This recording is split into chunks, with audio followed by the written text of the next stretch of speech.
ఎన్నికలు ఒక dubious distinction, ఒక ఆందోళనకర రికార్డు నెలకొల్పబోతుంది. భారతదేశ చరిత్రలో it's going to be the costliest election. అత్యంత ఖరీదైన ఎన్నిక మారబోతుంది. ఖరీదైన ఎన్నిక అంటే 96.6 కోట్ల ఓటర్లు ఓటు వేస్తున్నారు. 97 కోట్లు.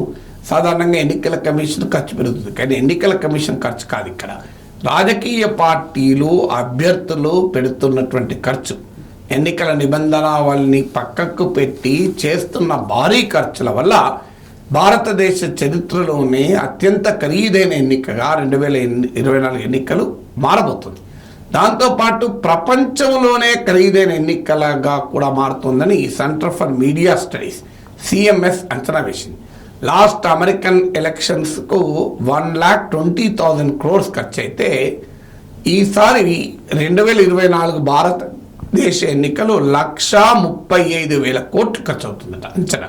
సో 1.35 lakh crores, 1,35,000 కోట్లు భారతదేశంలో 2024 ఎన్నికలు ఖర్చు చేయబోతున్నారు. ఇది 2019 ఎన్నికల కన్నా మోర్ దెన్ డబుల్. CMS అంచనా ప్రకారం 2019 ఎలక్షన్స్కు 60,000 కోట్లు ఖర్చు అయిందని. ఇందులో బీజేపీయే 45,000 కోట్లు ఖర్చు పెట్టిందని అంచనా. ఈసారి బీజేపీ ఖర్చు పెట్టేది ఇంకా ఎక్కువ ఉండొచ్చు అనేది అంచనా. ఎలక్టోరల్ బాండ్ల వ్యవహారం చూశాక ఈ అంచనా ఇంకా పెరిగింది.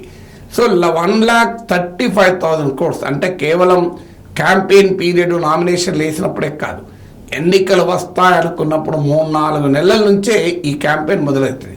సో ఇందులో అత్యధికము బ్లాక్ మనీ, ఎందుకంటే ఎలక్టోరల్ బాండ్ ద్వారా 1,35,000 కోట్లు రాజకీయ పార్టీలు సమీకరించవు.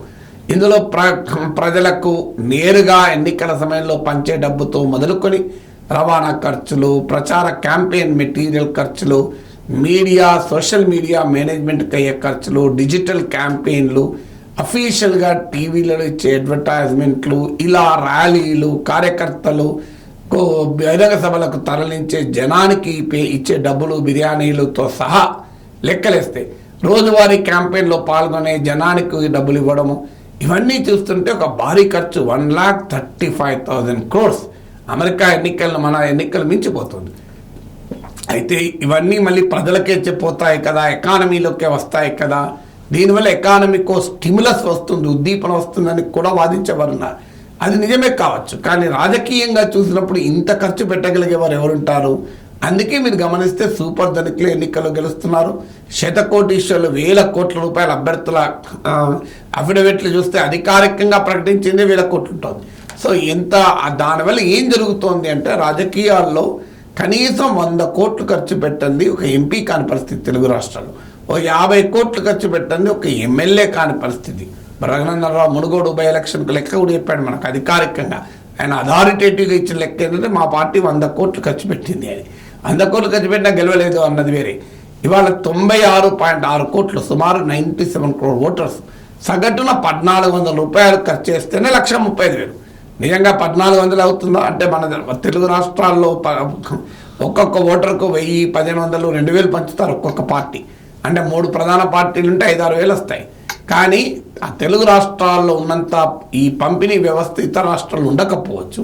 అందువల్ల ఒక రఫ్ అండ్ కన్జర్వేటివ్ ఎస్టిమేట్ వేస్తేనే సెంటర్ ఫర్ మీడియా స్టడీస్ 1,35,000 కోట్లు ఖర్చు అయింది. ఇక ప్రజాస్వామ్యమా ఇది ధనస్వామ్యమా మీరు ఆలోచించండి.